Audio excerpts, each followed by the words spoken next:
આજે સમાજની બેઠક મળી છે, બેઠકમાં કેટલા લોકોની ઉપસ્થિતિ હતી, કેવા લોકો ઉપસ્થિત હતા અને કેમ બેઠક બોલાવવામાં આવી, શું નિર્ણયો કરવામાં આવ્યા છે?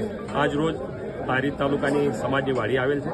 વાડીની અંદર સમગ્ર હારીજ તાલુકાના ઠાકોર સમાજના મુખ્ય આગળની બેઠક મળેલી હતી, જેની અંદર બોતરવાડા ગામની અંદર પણ જે ગામ સમિતિ છે પણ અહીંયા આવેલી હતી.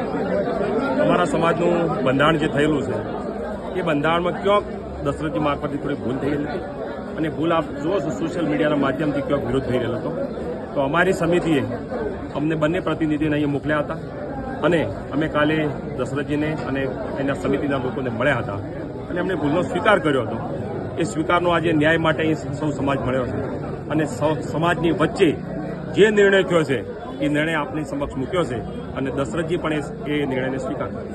વારંવાર આવી રીતના નિયમો તૂટતા રહેશે તો શું આગળ સમાજ કાર્યવાહી કરશે? આગળ જે નિર્ણયો થયા છે એ જ નિર્ણય એના માટે લાગુ પડશે.